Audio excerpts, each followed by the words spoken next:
अस्सलाम वालेकुम, live with Adil Shahzeb के साथ मैं हूं आपका मेजबान। नाज़रीन, पाकिस्तान के माशी इशारिये मुसलसल मस्बत खबरें वहां से आ रही हैं। आज स्टेट बैंक ने मॉनेटरी पॉलिसी का जो ऐलान किया उसमें शरह सूद में 2% कमी कर दी है, जिसके बाद शरह सूद 15% से कम होकर 13% पर आ गई है।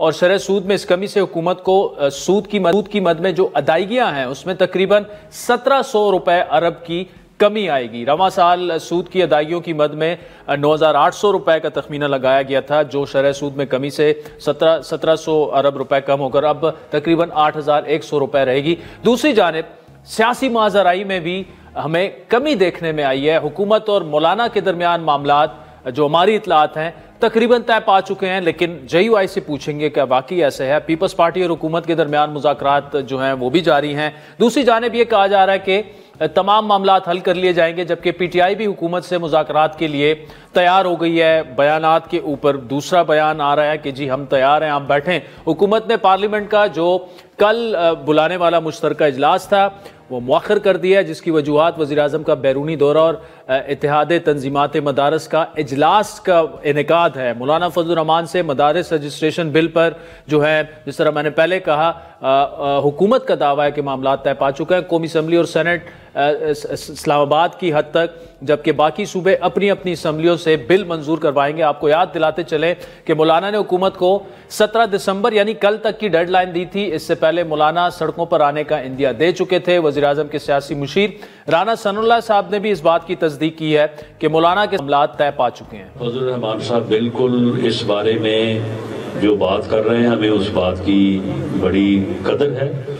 मौलाना साहब बहुत हमारे मुश्किल वक्त के साथी रहे हैं, बड़े ज़ीरक और बड़े समझदार जो है वो रहनुमा हैं। उनके साथ हमारी बात हुई है। उस मसले को इंशाअल्लाह ताला आप ये देखेंगे 17 तारीख को जो पार्लियामेंट का इजलास हो रहा है, मेरी अपनी भी उनसे मुलाकात हुई है, तो ये मसला हल हो जाएगा इंशाअल्लाह। एहतजाज की जो है वो नौबत ही नहीं आएगी। लेकिन अब तो 17 वाला इजलास मुलतवी हो गया। दूसरी जानिब तहरीक इंसाफ और हुकूमत के दौरान मुज़ाकरात की बातें सामने आ चुकी हैं, आ रही हैं। PTI जो कुछ दिन पहले तक सिर्फ इस्टेब्लिशमेंट से मुज़ाकरात करने पर बज़िद थी, अब हुकूमत से मुज़ाकरात करने पर तैयार हो चुकी है और इसके लिए बानी PTI ने कमेटी तश्कील दे दी है।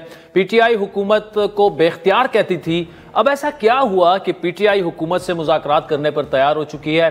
कहा जा रहा है कि PTI की मुश्किलात में जो इजाफा हुआ उसकी एक वजह वो भी है, फाइनल कॉल नाकाम हो चुकी है। उसके अलावा हुकूमती हल्के ये भी कहते हैं कि साबिक DG ISI फैज़ हमीद के खिलाफ कार्रवाई के बाद PTI को यह भी खदशा लाक है कि अगला नंबर बानी PTI का हो सकता है। आज ATC रावलपिंडी ने 9 मई GHQ हमला केस में साबिक वफाकी वजीर शेरी मजारी समेत दीगर 9 मुलजिमान पर फर्द जुर्म आयद कर दी है, लेकिन शाह महमूद कुरैशी, अजमल साबिर और दीगर ने फर्द जुर्म शीट पर दस्तखत से इनकार किया, जिसके बाद उन पर फर्द जुर्म आयद नहीं हो सकी। इसीलिए PTI फौरी तौर पर शायद मुज़ाकरात की ख्वाहा है, यह हुकूमती दावा है। साबिक स्पीकर कौमी असम्बली असद कैसर के मुताबिक अगर हुकूमत मुज़ाकरात में संजीदा है तो हम बात करने को तैयार है, जबकि सेनेटर शिबली फराज तो यहां तक कह गए कि PTI की मुज़ाकराती कमेटी हर एक से मुज़ाकरात के लिए तैयार है। सियासी इख्तिलाफात होने चाहिए, लेकिन उसको जाती दुश्मनी की भीड़ नहीं चढ़ा सकते कि हमारा सबका ताल्लुक हम पाकिस्तान से है। बिल्कुल एक टोन ही चेंज हो गई है। चेयरमैन PTI बैरिस्टर गौर के मुताबिक वो हुकूमत से मुज़ाकरात के लिए कोई हमारी शराइत नहीं है, गैर मशरूत मुज़ाकरात के लिए तैयार है। मुज़ाकरात का जहां तक ताल्लुक है तो खान साहब ने अब नहीं बल्कि इससे कई महीने पहले अनाउंस किया था। 3 मेंबर कमेटी बनाई थी और खान साहब कह रहे थे कि मुज़ाकरात हो।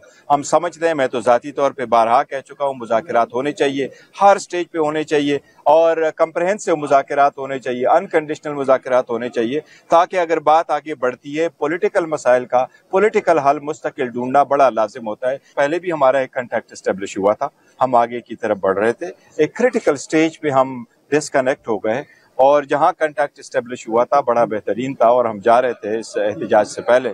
उम्मीद है इंशाअल्लाह ताला कांटेक्ट दोबारा एस्टेब्लिश हो जाएगा और बेहतरी की तरफ जाएंगे। लेकिन नाज़रीन, यहाँ पे एक इशू है। एक जाने PTI गैर मशरूत मुज़ाकरात और वो हुकूमत से, एस्टेब्लिशमेंट से नहीं, इससे पहले वो एस्टेब्लिशमेंट का कहते थे, उनसे मुज़ाकरात की बात कर रही है। दूसरी जानिब सिविल नाफरमानी की तहरीक चलाने का भी ऐलान हो चुका है। गो के PTI जो है उसको मुअख्खर भी कर चुकी है। काफ़ी इख्तिलाफात है, लेकिन एक ऐसे वक्त में जब माशी इशारिये मस्बत में हो, सिविल नाफरमानी की बातें मुल्क को ऑब्वियसली नाकाबिल तलाफी नुकसान पहुंचा सकती हैं। पीटीआई 2014 में भी इस किस्म की तहरीक का ऐलान कर चुकी है, लेकिन नाकामी का सामना उनको उस वक्त भी करना पड़ा था। दूसरी जानिब वज़ीर आला KP अली अमीन गंडापुर के धमकी आमेज बयानात जो हैं वो अभी भी जारी है। यानी एक जानिब आप मुज़ाकरात की बात कर रहे हैं, दूसरी जानिब जो है मतलब अली अमीन गंडापुर साहब जो है उन्होंने उनकी जो लेटेस्ट स्टेटमेंट है वो लिटरली मुसल्ला एहतजाज की वो धमकियां दे रहे हैं। जो ताकत के नशे में ये भूल रहा है कि वो ऐसा रवैया इख्तियार करेगा तो फिर वो याद रखे, मैं अपनी उस बात में बिल्कुल कायम हूं कि अगली दफा हम पुरअमन वाली बात नहीं करेंगे। इमरान खान, खुदा का वास्ता है ये पुरअमन का लफ्ज़ फिर छोड़ देना, फिर हम निकलेंगे और फिर हम पुरअमन का नारे के बगैर निकलेंगे। और फिर जो गोली चलाने वाला निहत्थे पे गोली चलाता है और अपने लोगों की जिंदगी बचाने के लिए हमें उनको रोकना पड़ता है, फिर हम असला लेके जब निकलेंगे तो फिर हम दिखाएंगे भागता कौन है, किसमें कितनी गैरत है, किसमें कितना दम है, किसमें कितनी जवान मर्दी है, फिर तुम लोग नजर नहीं आओगे। वज़ीर आला KP के बयानात और सिविल नाफरमानी की तहरीक के ऐलान की वजह से हुकूमत PTI से मुज़ाकरात में तज़ब्ज़ुब का शिकार है। माजी में देखा गया कि हुकूमत ने PTI के कायदीन से बातचीत का आगाज किया तो बानी PTI एक ही दम इनकार कर देते थे। खुद PTI में मुज़ाकरात के मामले पर इख्तिलाफात सामने आते रहे हैं। वज़ीर दिफा ख्वाजा आसिफ की बकौल जो माहौल PTI ने बनाया हुआ है इसमें मुज़ाकरात होना मुश्किल है। वो फिलहाल आपस में बयानबाजी कर रहे हैं, सारे मुख्तलिफ बयान दे रहे हैं, उनमें से किसी में जो है वो कोई क्या कहते हैं हम आहंगी नहीं है किसी के बयानात में। कोई कह रहा है जी हमारी ये शर्तें हैं, कोई कह रहा है गैर मशरूत कर रहे हैं, कोई कह रहे जी सिविल नाफरमानी करेंगे, साथ धमकी देते हैं।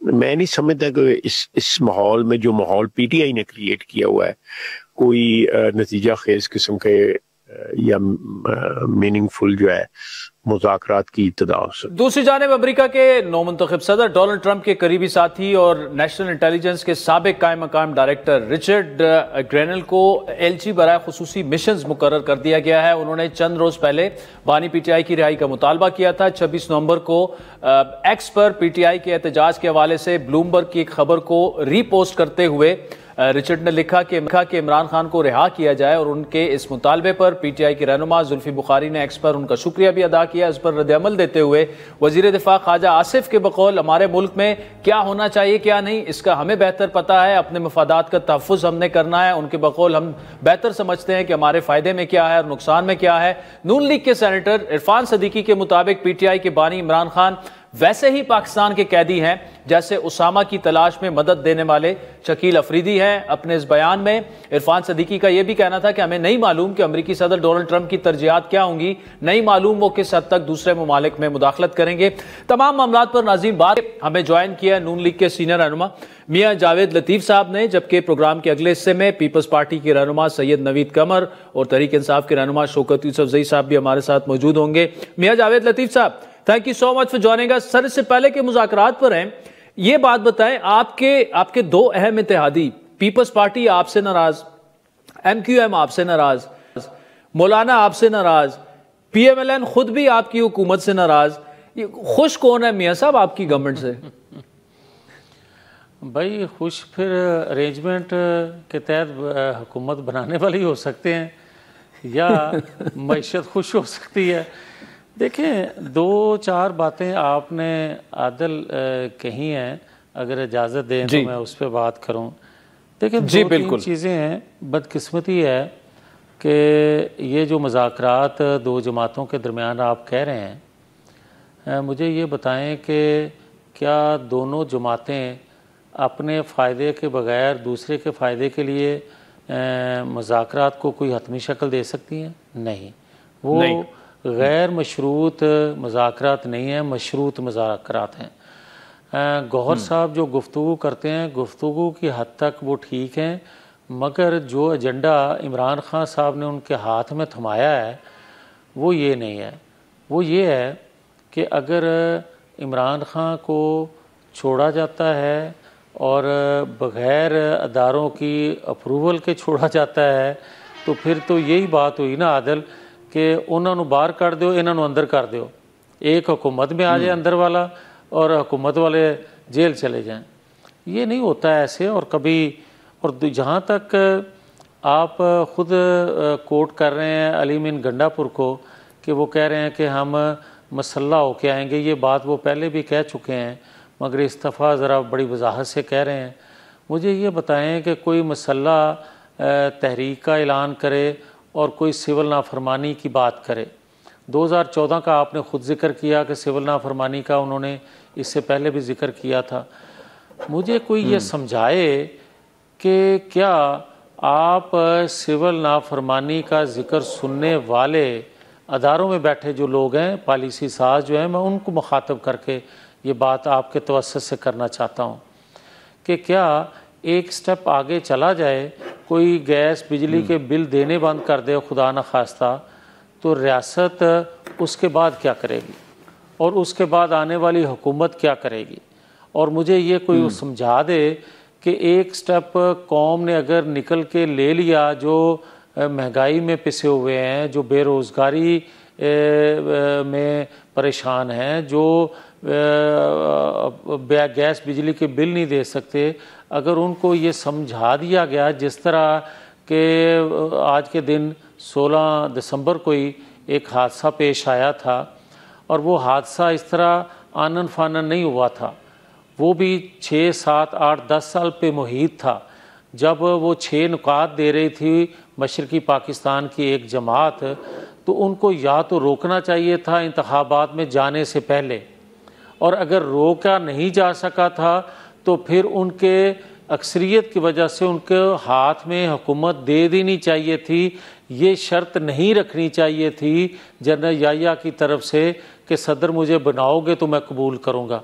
फिर नतीजा लेकिन मियां साहब, इसमें एक पॉइंट है ना, देखें, पीटीआई तो ये कहती है कि जिस तरह 71 में हुआ, इस दफ़ा अक्सरियत हमारी थी और 17 सीटों वाली जमात को जो है वो अक्सरियत फॉर्म 45 और 47 के चक्रों में दिला दी गई। तो एक तो उनका ये दावा, दूसरा आप ये जो बात कर रहे हैं कि इदारों को सोचना चाहिए, ये मुसल्ला जदोजहद और सिविल नाफरमानी, सर गवर्नमेंट आपकी है, इदारे आपके ताबे हैं, या तो आप कह दें कि जी इदारे हमारी नहीं सुन रहे और अपनी वो कर रहे हैं, क्योंकि पीटीआई तो ये कह रही है कि जी गवर्नमेंट जो है इस वक्त वो तो कोई और चला रहा है, आपको वैसे ही सामने बिठा दिया गया है। आदिल, अगर मुझे थोड़ा सा वक्त दें तो जो आपने बात की है ना कि यही पीटीआई के लोग बात करते हैं कि अक्सरियत हमारी है, बिठा किसी को और को दिया गया है, मैं आपकी खिदमत में गुजारिश करना चाहता हूँ कि मुझे कोई ये बताए कि मशरक़ी पाकिस्तान में मसल्ला जद्दोजहद जो थी मुक्ति बानी नहीं कर रही थी, तहरीक जमात जो ये एक विंग जो था, और आज भी क्या एक अस्करी विंग काम नहीं कर रहा, और अस्करी विंग वही रोल अदा कर रहा है जो मुक्ति बानी उस वक्त अदा कर रही थी। मुझे ये अस्करी विंग मियां साहब किसके यू आर रेफरिंग टू, किसी तंजीम को? पीटीआई का तो कोई अस्करी विंग नहीं है ना। अगर पीटीआई का कोई अस्करी विंग नहीं है तो पेट्रोल बम बना के कौन आईनी अदारों पे फेंकता था? अगर पीटीआई का कोई अस्करी विंग नहीं है तो जो पुलिस वाले या रेंजर वाले शहीद होते हैं वो कौन करता है? अगर पीटीआई का कोई अस्करी विंग नहीं है तो कौन बार बार ऐलान करता है कि हम रुकावटें भी हटा देंगे, कोई रुकावट रहने नहीं देंगे, कोई एक गोली चलाएगा हम 10 गोली चलाएंगे, उसके बाद कहते हैं कि हम मसल्ला होके आएंगे। अस्करी विंग किसको कहते हैं? अस्करी विंग उसको कहते हैं कि आप पाकिस्तान की तनसीबात, दिफाई तनसीबात पे हमलावर हो जाएं और उसके बाद भी कहें कि अस्करी विंग कोई नहीं है। आप अस्करी विंग नहीं तो मियां साहब कत्ते कलामी की माफ़ी, 9 मई का आप तस्करा कर रहे हैं, 9 मई के बाद आपकी गवर्नमेंट ने क्या किया? प्रोसिक्यूशन आपकी है ना, 9 मई हुआ, साल पूरा हो चुका है, दूसरा साल शुरू हो चुका है, क्यों नहीं उन लोगों को सजाएं मिल रही या मिल पा रही जो मुलविस हैं इनमें? आदिल, देखें, बात जो मैं कह रहा हूँ आप भी समझते हैं, वो अलग बात है कि मेरे मुंह से कहलवाना चाहते हैं, मैं कह देता हूँ। मैं ये कहता हूँ मैं मियां साहब कह दें, मैं वही चाह रहा हूँ मैं वही कहता हूँ कि क्या जी आज भी सहूलतकारी मौजूद नहीं है, और 1.5 साल के अंदर सहूलतकारी मौजूद थी तो आपको जनरल फैज़ हमीद को गिरफ्तार करना पड़ा। और फिर मुझे ये बताएं कि जनरल फैज़ हमीद अकेला ये काम कर सकता था? क्या दीगर अदारों के लोग जो उसमें शामिल नहीं थे, और अगर नहीं थे कोई बंदा दिल पे हाथ रख के या कुरान पाक पे हाथ रख के कह दे कि जनरल फैज़ हमीद अकेला ये काम कर रहा था। नहीं, उस वक्त जब 2017 था तो जस्टिस साकिब निसार और इमरान खान और जनरल कमर जवेद बाजवा, जनरल फैज़ हमीद शामिल थे। उसके बाद 9-10 मई हुआ तो 9-10 मई को एक चीफ जस्टिस उस वक्त के जो बंदयाल साहब थे, गुड टू सी यू कहने वाले, क्या वो शामिल उसके बाद नहीं थे? कौन नहीं जानता कि अदारों के अंदर बैठे लोगों की तरफ से सहूलतकारी मौजूद थी। कोई सदर बनना चाहता था, कोई एक्सटेंशन लेना चाहता था, कोई आर्मी चीफ बनना चाहता था, कोई 30 साल तक प्राइम मिनिस्टर रहना चाहता था। ये सारी चीज़ें हर ज़ुबान ज़द आम हैं, मगर अदारों के बैठे पॉलिसी साज नहीं जानते। तो फिर मैं मातम ही कर सकता हूँ अपनी। अच्छा मियां साहब, मुझे आखिर में बताएं, ठीक है, मुझे ये बताएं, बंदयाल साहब चले गए हैं, साकिब निसार चले गए हैं, जनरल फैज़ हमीद चार्जशीट हो चुके हैं, तो अब आपको किससे गिला है? आप कौन सहूलतकारी कर रहा है? अब तो मामला खत्म हो चुका है, आपकी हुकूमत है पंजाब में भी, यहाँ पे भी। देखें, उस वक्त भी हुकूमत थी हमारी 2 सूबों में और मरकज़ में भी। जब 2014 से सहूलतकारी और मनसूबाबंदी जो की गई और 2017 में ताहयात नाहल 2/2 अक्सरियत रखने वाले प्राइम मिनिस्टर को कर दिया। आज भी मैं ये कह रहा हूँ, जो आप कह रहे हैं कि एक शख्स ने कहा कि इसको आज़ाद होना चाहिए और उसको अमेरिकन एक अच्छा ओहदा मिल गया और उसका शुक्रिया अदा किया पीटीआई के किसी दूसरी बंदे में, तो मुझे ये बताएं यार आदिल साहब, क्या हम ग़ुलाम हैं? जो कहा करते थे कि हम कोई ग़ुलाम हैं, तो ग़ुलाम नहीं तो फिर और क्या है? क्या उधर से अगर कोई मुदाखलत आएगी? आपने हमारी जमात के एक सेनेटर का जिक्र किया कि उन्होंने कहा है कि जनाब एक बंदा यहाँ है, हमने आज तक छोड़ा नहीं है किसी को मुदाखलत। भाई ये डिपेंड करता है कि वो किस हद तक इंटरेस्टेड हैं इमरान खान को लेने के लिए। वो चीज़ें बताएंगी कि आप कहाँ खड़े हैं, वो चीज़ें फैसला करेंगी कि उनका एजेंडा क्या है। जिस तरह कि उसने एजेंडा उनका पूरा किया सी पैक बंद करके, अब उनका एजेंडा क्या है? सी पैक के अलावा भी वो पूरा जो करेगा उसको वो उस तरह डील करेंगे। ये कोई ठीक है, मुझे आखिर ये सब ठीक है, मुख्तसरन ये बताएगा, अब तो जो आप सहूलतकारी का कह रहे हैं, अब तो वो सहूलतकारी कम अज़ कम इदारों की हद तक ख़त्म हो चुकी है। अगर वो जनरल फैज़ हमीद को गिरफ्तार करके चार्जशीट कर रहे हैं तो और क्या चाहिए फिर? देखें, अगर एक अदारे ने खुद एहतसाबी का अमल शुरू किया है जो कि बहुत अच्छा है, जिससे को कौम पूरी कदर की निगाह से देख रही है, खुदा करे ये सिलसिला उस अदारे के अंदर पाया तकमील को भी पहुँचे और दीगर अदारे भी खुद एहतसाबी करें। जो दीगर अदारों से सहूलतकारी मैसर आज भी है वो आपसे पोशीदा नहीं है। मियां जावेद लतीफ़ साहब, बहुत बहुत शुक्रिया। नाज़रीन, वक्त चाहते हैं एक ब्रेक बाद सैयद नवीद कमर साहब, पीपल्स पार्टी के सीनियर रहनुमा हैं, वो हमें ज्वाइन करेंगे हमारे साथ। वेलकम बैक नाज़रीन। सियासी मामलात पर बात हुई। ब्रेक से पहले जनाब मियां जावेद लतीफ़ साहब नून लीग के सीनियर रहनुमा हैं, जिनका दावा ये है कि अभी भी सहूलतकारी हो रही है तहरीक इंसाफ की। वो जिस जानिब इशारा कर रहे थे आप खुद ही समझ गए होंगे। इस वक्त सैयद नवीद कमर साहब, पीपल्स पार्टी के सीनियर रहनुमा, हमारे साथ मौजूद है। नवीद कमर साहब, मदारिस के हवाले से मौलाना से जो वादे हुए, 26वीं आईनी तरमीम जब मंजूर हो रही थी उस वक्त तो आप मुतफिक थे, लेकिन अब मौलाना साहब ये आप पर इल्ज़ाम लगा रहे हैं कि आप लोगों ने वादा खिलाफी की। जरदारी साहब की वो बात कर रहे हैं कि उन्होंने दस्तखत नहीं किए। अब आप ये बताएं कि क्या मतलब एतराज़ात अगर आपको थे तो उस वक्त क्यों नहीं लगाए जब आपको उनकी हिमायत मकसूद थी? अब जब सब कुछ हो चुका है तो फिर मौलाना की बात में वजन तो है ना? आदिल, मसला ये है कि जिस बैकग्राउंड में हम बात कर रहे हैं, जिसमें ये बिल पास हुए थे, वो 26वीं आईनी तरमीम के साथ ये पास हुए थे और उस वक्त काफी प्रेशर कुकर एनवायरनमेंट था जिसमें इतना वक्त नहीं मिला कि एक एक चीज को सही तरीके से देखा जाए, लेकिन कमिटमेंट थी और कमिटमेंट पूरी भी की गई और अब भी मेरा ख्याल है कि कमिटमेंट पूरी हो जाएगी। एक थोड़ा सा इसमें जो टेक्निकल इशू आ रहा है वो ये है कि क्योंकि 18th अमेंडमेंट के बाद कंकरेंट लिस्ट नहीं रही, तो सोसाइटीज एक्ट जो है वो फेडरल पार्लियामेंट जो नहीं चेंज कर सकती, लेकिन सूबे कर सकते हैं। तो उसका जो रास्ता निकाला गया है वो है कि ये सिर्फ आईसीटी के लेवल तक नेशनल असेंबली और सेनेट करेंगे और बाकी सूबे अपने अपने सूबों में इसको पास करेंगे। मेरा ख्याल है कि इतना बड़ा मसला नहीं है। रजिस्ट्रेशन हर एक चाहता है, मौलाना साहब चाह रहे हैं, हम चाह रहे हैं कि रजिस्ट्रेशन। तो नवीद कमर साहब, आप ये कह रहे हैं, क्रक्स आपका ये है कि मामला तकरीबन हल हो चुका है, सूबे अपनी सतह पर इस मामले को देखेंगे, विफाक अपनी सतह पर। तो दूसरा बताएगा, नून लीग के साथ इख्तिलाफात जो हैं, आप सिर्फ आपके नहीं है, मौलाना अलग से नाराज है, MQM अलग से नाराज है। क्या वजह है कि नून लीग से अपने इत्तेहादी मैनेज नहीं हो पा रहे? आप जब चाहें गवर्नमेंट गिर सकती है, लेकिन नाराजगी की असल वजह आपकी क्या है? पीपल्स पार्टी क्यों सहमी सी लग रही है? नहीं, पीपल्स पार्टी का तो ये कॉन्शियस फैसला था जब ये गवर्नमेंट बनना शुरू हुई थी कि हम गवर्नमेंट में नहीं आएंगे, लेकिन हम चाहते हैं कि मुल्क में एक हद तक स्टेबिलिटी हो और एक गवर्नमेंट बने।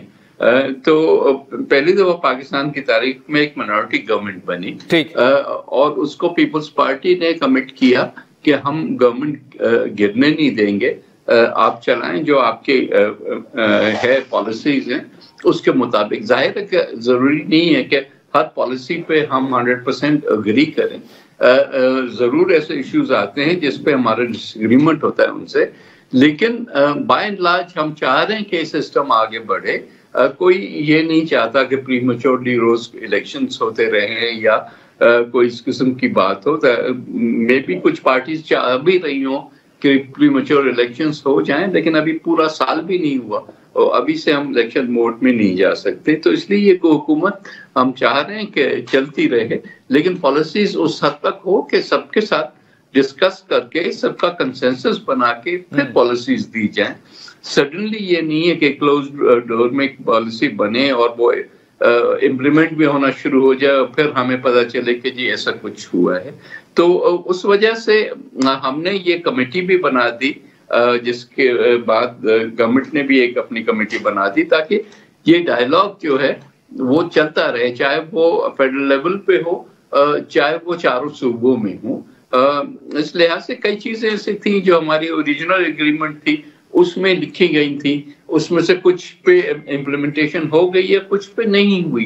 तो जिस पे नहीं हुई जाहिर है कि वो कंसर्न्स हम बार बार रेज करते रहेंगे जब तक कि उसका कोई रेजोल्यूशन ना आए। यानी आपके जवाब का क्रक्स ले रहा हूं कि एतराजात अपनी जगह, लेकिन पीपल्स पार्टी इस हुकूमत को सपोर्ट करती रहेगी और आप नहीं चाहते कि हुकूमत गिरे। आप ये भी नहीं चाहते सैम मोड पर जब पाकिस्तान स्टेबिलिटी की तरफ बढ़ रहा है कि कोई नए इंतखाबात जैसा शोशा छोड़ा जाए या असर नो इंतखाबात हों जिसका मुल्क मुतामिल नहीं हो सकता है। हमारा जी बाय एंड लार्ज ये बात सही है। ऑफ कोर्स हमारे पास ये ऑप्शन जरूर है कि अगर कोई ऐसा सीरियस पॉलिसी डिफरेंस आ जाए तो उस पर हम ना सपोर्ट करें। अच्छा, दूसरा, पिछले दिनों कोई बात चली प्रेसिडेंट हाउस में शायद कि जी बिलावल भुट्टो को वजीर आजम बनाने के लिए कोई कोशिशें हो रही हैं।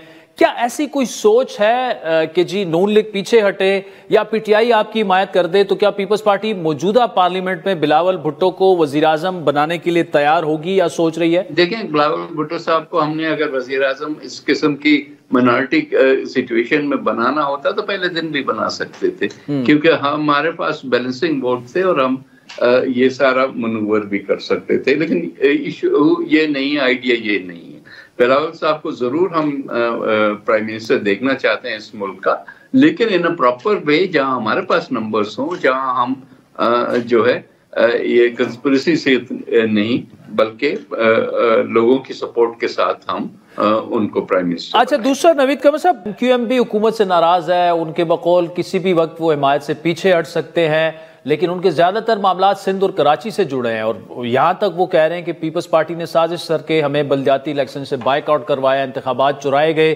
पीपल्स पार्टी क्या समझती है कि MQM के जो तहफुजात हैं वो फेडरल गवर्नमेंट को दूर करने चाहिए? ज्यादातर वैसे वो आपसे रिलेटेड है। पहली चीज तो ये कोई साजिश नहीं कर सका किसी और पार्टी, ना ही मैं आज कह दूं कि जी ये PTI की साजिश है कि पीपल्स पार्टी को कम सीटें मिली और ये तो नहीं होता ना। हम हर एक अपनी अपनी उसके, खास कर आपने फैसला किया कि हम बाइकआउट करेंगे, तो वो तो बाहर से नहीं इम्पोज हो सकता, वो तो आपका अपना ही फैसला था। बाकी जहाँ तक इश्यूज हैं, देखें अगर उनके इश्यूज हैं प्रोविंशियल गवर्नमेंट के साथ, तो गवर्नमेंट के साथ डायलॉग करें ना। फेडरल गवर्नमेंट उसमें इंटरवीन नहीं कर सकती, ना ही वो उस पोजीशन में कि वो किसी और को डिक्टेट करे कि आप ये करें या ये करें।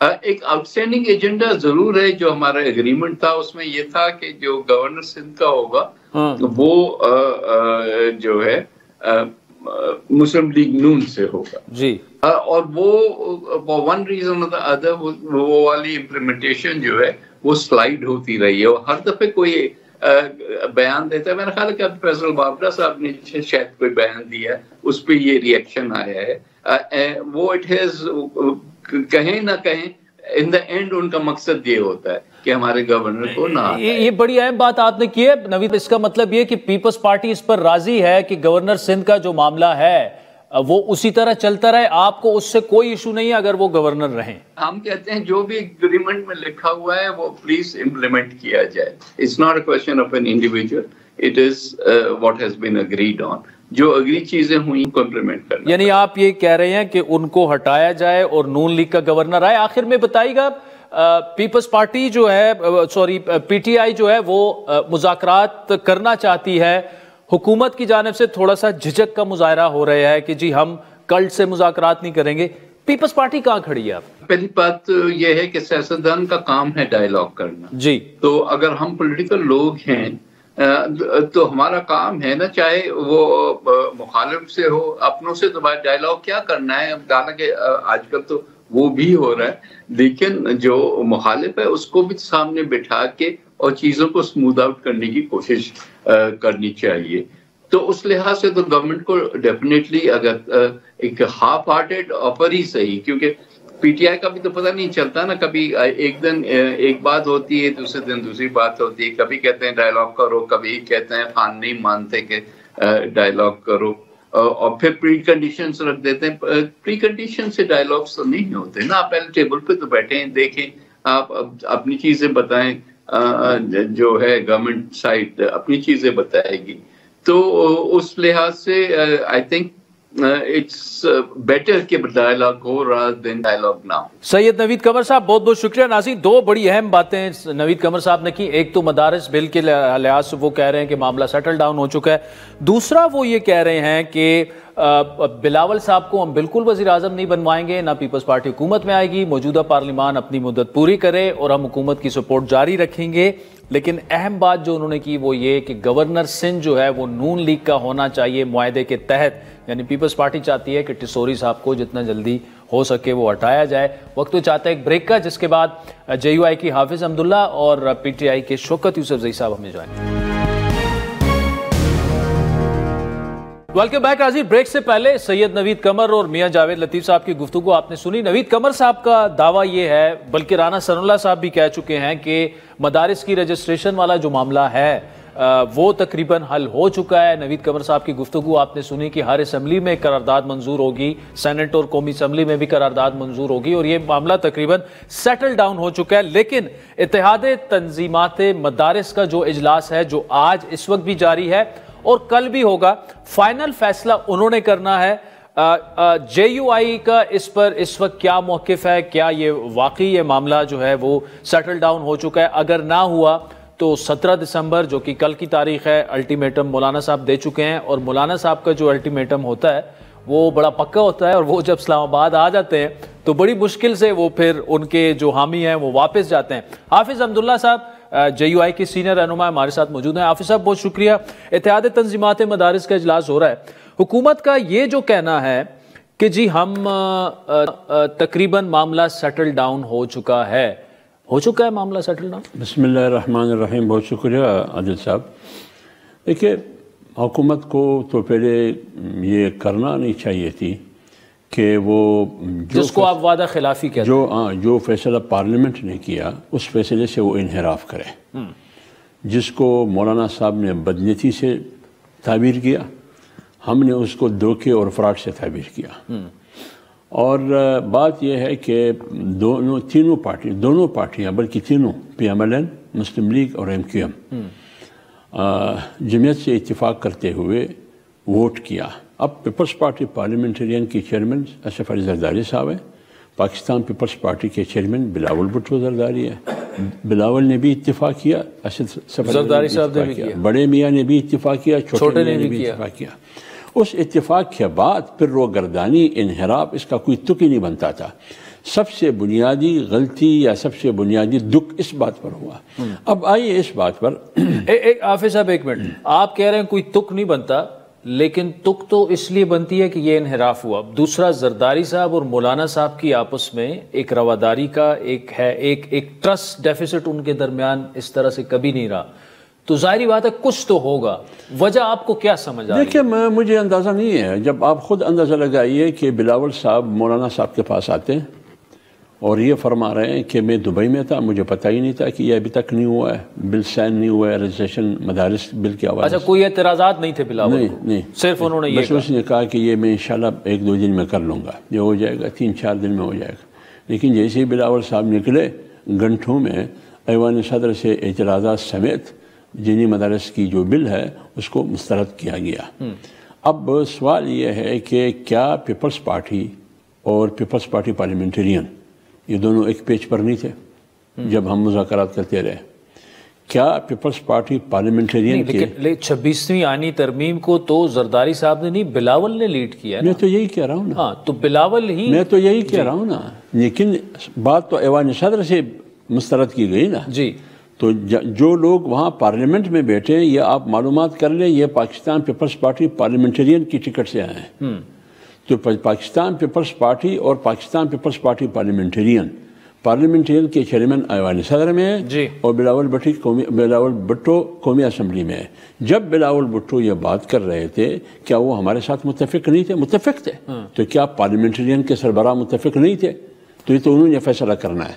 इसी तरह बड़े मियाँ और छोटे मियाँ दोनों हमारे साथ थे, लेकिन जब उलमा को फ्रंट पेज पर ला के बिठा दिए, यहाँ मौलाना साहब के ख़िलाफ़ और इंतहाज तंजीमात मदारस के ख़िलाफ़ और बिल जो पार्लियामेंट से पास करदा बिल है उसके ख़िलाफ़ बिठाया, उसमें फ्रंट पर 3 वफाकी वज़रा बैठे, यानी उन पार्टियों के वज़रा बैठे जिन पार्टियों ने फैसला भी किया 26वीं आईनी तरमीम की मदारस बिल के हवाले से और वोट भी किया, फिर जाके वहां बैठ गए, तो तसादुम और टकराव का एक फिजा पैदा हुआ। अब आइए इस बात पर आपके सवाल के जवाब में, अगर हुकूमत जैसे नसरुल्लाह साहब ने कल भी स्टेटमेंट जारी किया कि मौलाना साहब का, आज नवीद कमर साहब ने कहा हमारे शो में, आज पीपल्स पार्टी के नवीद कमर साहब ने भी कहा, होना भी यही चाहिए। ये बात इतनी लंबी, इतनी तनाज़े की नहीं जानी चाहिए। अब तो उनकी तरफ से मस्बत जवाब है, आप क्या कहते हैं? अब हम कहते हैं कि उनकी जो तजावीज़ है, मेरी जो मालूमात है वो आज इत्तेहादी तंजीमात मदारस में पेश हो जाएंगी और इत्तेहादी तंजीमात मदारस में मुफ्ती मुनीब रहमान साहब है, मौलाना मोहम्मद तकी उस्मानी साहब है, मौलाना फजल रहमान साहब है, तीनों तशरीफ फरमाए और 6 या 5 जो तंजीमात है पाकिस्तान की बड़े बड़े वो सारे मौजूद हैं, वो इस पर भी गौर करेंगे। कल शायद वफाकुल मदारिस का इजलास होगा, उसके बाद मेरा अंदाज़ा है कि एक बयानिया और एक स्टेटमेंट सामने आएगा। अच्छा, अब मुझे ये बताएं, 17 की डेडलाइन है, अगर तो ये मामला जिस तरह गवर्नमेंट भी कह रही है, पीपल्स पार्टी भी कह रही है ये सेटल हो जाएगा, अगर सेटल हो जाता है तो क्या फिर भी आप आएंगे इस्लामाबाद? नहीं, वैसे तो बुनियादी तौर पर तो हम हैं एहतिजाज पर रोज़ अव्वल से।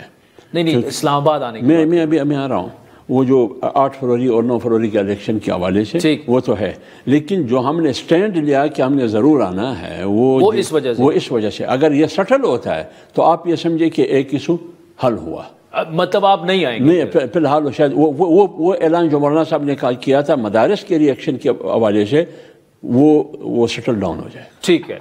अच्छा, और उसके बाद अगर बिल फर्ज अभी आते हैं, अगर ये मामला सूबों की तरफ जाता है, बलूचिस्तान से हो जाएगा, पीपल्स पार्टी की हुकूमत है, सिंध से हो जाएगा, उनकी गवर्नमेंट है, PMLN से हो जाएगा, पंजाब में उनकी गवर्नमेंट है, विफाक सेनेट कौमी असम्बली से हो जाएगा, KP में क्या करेंगे? KP में तो तहरीक इंसाफ की मुझे उम्मीद है कि तीनों सूबों से हो जाएगा, विफाक से भी हो जाएगा और खैबर पख्तूनख्वा से भी हो जाएगा। वो इसलिए मैं कहता हूँ खैबर पख्तूनख्वा से कि ये जो कुछ भी 26वीं अली तरमीम के हवाले से हम करते रहे, मुज़ाकरात, नेगोशिएशन, इन तमाम मुज़ाकरात में, तमाम मुशावरत में बशमूल दीनी मदारस की रजिस्ट्रेशन की बिल के हवाले से PTI ऑन बोर्ड थी। ठीक, लेकिन वोट नहीं किया। मौलाना साहब की प्रेस कॉन्फ्रेंस आपने सुनी होगी बार बार कि मेरा मशवरा भी यही था कि आप वोट न करें, आपके लिए वो माहौल नहीं है कि आप वोट करें, आपको वोट न करना सूट करता है आपकी सियासी फिजा के हवाले से। तो हाफिज साहब, इसमें असल मुझे यकीन है कि यकीन तो आपको पीपल्स पार्टी और नून लीग पे भी था ना। अभी आप कह रहे हैं वादा खिलाफी हो गई।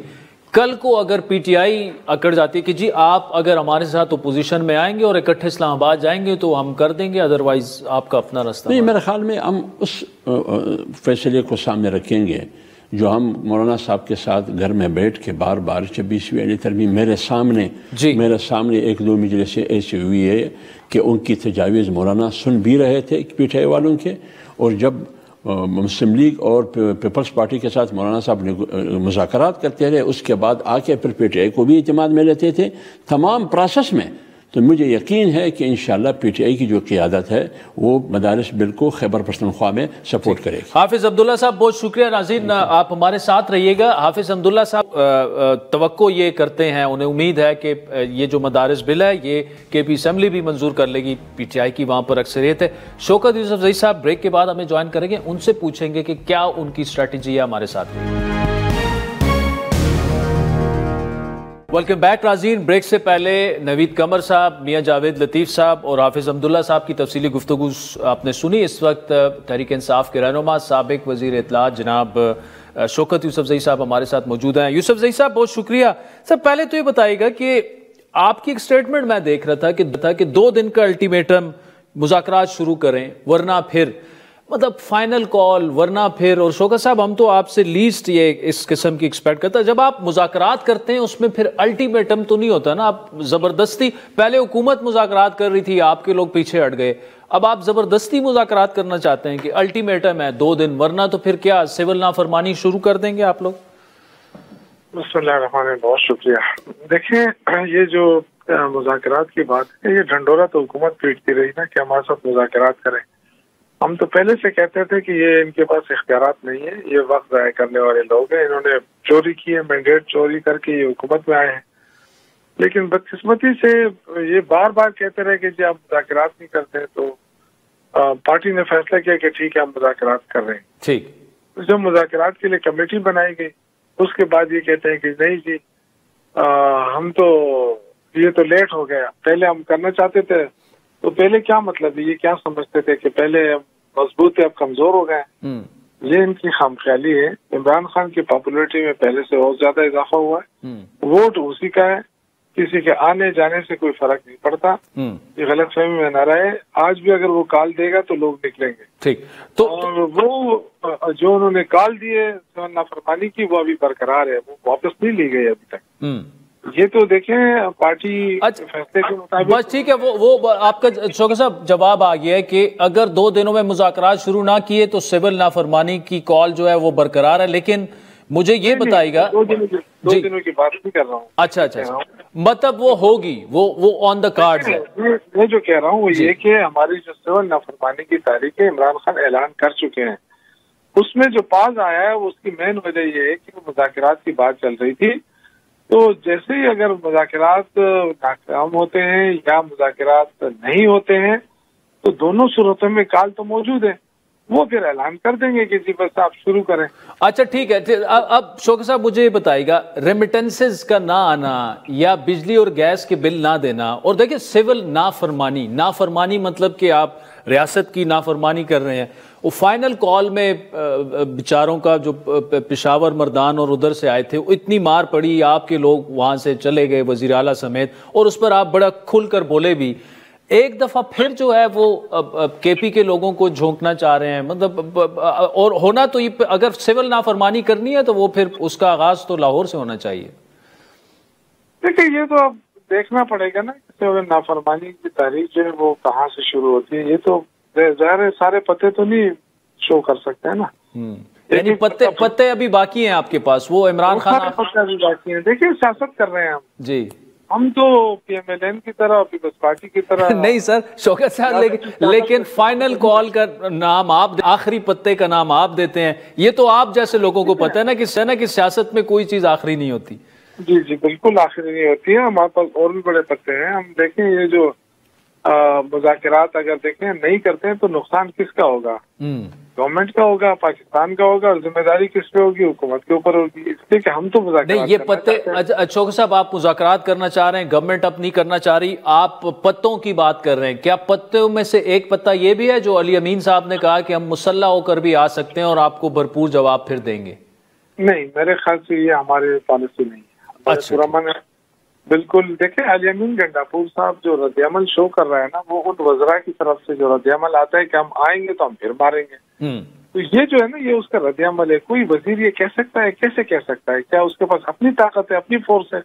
वो इस तरह बेदरेग आवाम के ऊपर इस्तेमाल करना चाहता है? नहीं, वजीर अगर यहाँ से शौकत साहब ये बातें कर रहे हैं वो भी गलत है, लेकिन अगर एक वजीर आला ये बातें कर रहे हैं वो भी सरियन गलत है। दोनों तरफ जो है वो देखिए, हमने तो आपसे कहा ना कि हमारी पॉलिसी नहीं है ये। ठीक ठीक। और शौकत साहब, अच्छा एक और बड़ा अहम मामला, ये जो मदारिस बिल है उसमें अभी हाफिज अब्दुल्ला साहब ये कह रहे थे अब वो हर एक सूबे से वो मंजूर होना है, और वो उम्मीद कर रहे थे कि शायद ये मामला रजिस्ट्रेशन वाला अब अगर KP में आएगा तो PTI उसमें कोई मजामत नहीं करेगी और वो मंजूर हो जाएगा, क्योंकि 26वीं आईनी तरमीम में हमने और उन्होंने इस चीज पर हमने इत्तेफाक कर लिया था।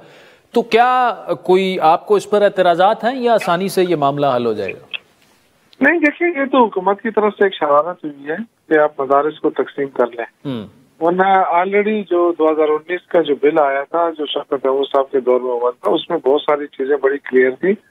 और ये जो रजिस्ट्रेशन हुई 18,000 मदारिस की, वो उसको एजुकेशन के उस दायरे में लाने के लिए थी। लेकिन अगर हुकूमत ने अगर इस तरह कोई करना था तो फिर धोखा तो नहीं देते कम अज कम JUI को। तो यानी आप समझते हैं कि JUI से धोखा हुआ है? बिल्कुल, बहुत बड़ा धोखा हुआ है। तो आप तो ऐसा नहीं करेंगे ना फिर? KP में अगर ये बिल आया तो आप पास कर लेंगे? नहीं, हम तो देखेंगे। मैं तो एकदम अभी ये नहीं कह सकता हूँ कि वो कैसा बिल है कैसा नहीं है, क्योंकि वो तो जाहिर है हमने तो नहीं बनाया। हम तो अपने उसको देख के करेंगे ना, जो हमारे हालात हैं। देखिए, हम सबका एक मकसद होना चाहिए, चाहे वो KP हो, सिंध हो, बलूचिस्तान हो, पंजाब हो, सबका एक ही मकसद होना चाहिए कि पाकिस्तान तरक्की करे, पाकिस्तान आगे ले जाया जाए। लेकिन इस वक्त जो है ना, जो PMLN का एक ही मोटिव है कि PTI को क्रश किया जाए, लेकिन वो ये समझ नहीं पा रहे हैं कि जितना ये क्रश करने की कोशिश कर रहे हैं उतनी इमरान खान की मकबूलियत बढ़ रही है, पार्टी की मकबूलियत बढ़ रही है, और ये इनको पता नहीं कैसे समझ आएगी। तो इन्होंने तो कुछ हासिल नहीं किया ना, एस्टेब्लिशमेंट के इतने भरपूर सपोर्ट के बावजूद कुछ डिलीवर नहीं कर सके नून लीग की हुकूमत। अब देखें कि पीपल्स पार्टी और नून लीग के दरमियान भी कोई इख्तिलाफात की बातें आप सुन रहे हैं, इक़्तिदार की जंग अब शुरू हो रही है। तो इन्होंने तो मेरे नहीं ख्याल है कि इन्होंने कुछ। वैसे शौकत साहब, एक मैं सवाल करूं, अगर तो ये इख्तिलाफात पीपल्स पार्टी और पीपल्स पार्टी वो जमात थी जिन्होंने इंतखाबात के बाद सबसे पहले कहा कि लार्जेस्ट पार्टी जो है वो तहरीक इंसाफ है, और अगर वो हुकूमत बनाना चाहते हैं तो हम आपके साथ हैं। आपने तो बिल्कुल उनकी तरफ देखा ही नहीं कि ना जरदारी के साथ बैठेंगे ना नवाज शरीफ के साथ। देखिए, हमारा तो बड़ा क्लियर स्टांस था ना इमरान खान का, और वो इन लोगों के साथ बैठ के हुकूमत नहीं बनाना चाहते ना। तो इसका ये मतलब तो नहीं है ना कि आप मैंडेट चोरी कर लें हमसे। ये तो कहीं नहीं लिखा है पाकिस्तान के आईन में, कानून में, कि जब आप मैंडेट चोरी करके आए फिर उसके बाद जो सबसे बड़ी पार्टी है उसको फेंटा लगाए। शौकत साहब, यही बातचीत मियां जावेद लतीफ साहब 2018 में करते थे, मैंडेट चोरी और सबसे बड़ी पार्टी को फेंटा लगाना। लतीफ साहब तो अभी भी कह रहे हैं कि हम तो हुकूमत में नहीं आ रहे थे, तो जबरदस्ती लाए गया। ठीक है, जरूर उनसे पूछना चाहिए कि आपको जबरदस्ती हुकूमत में कौन लाए हैं। ठीक है, और जाहिर है इनके ऊपर केसेस थे, इनके लीडर्स के ऊपर केसेस थे, उन केसेस की वजह से मजबूर होकर इन्होंने यहाँ जो हमें जो लोग छोड़कर गए हैं तो वो भी किसी तरह गए ना, उनके ऊपर केसेस थे, उनको डराया धमकाया गया। चले शौकत यूसुफजई साहब, thank you so much for joining आज के प्रोग्राम पर। फीडबैक जरूर दीजिएगा, हमारा ट्विटर हैंडल है @आदिल शाहज़ेब। इजाजत दीजिए, खुदा हाफिज।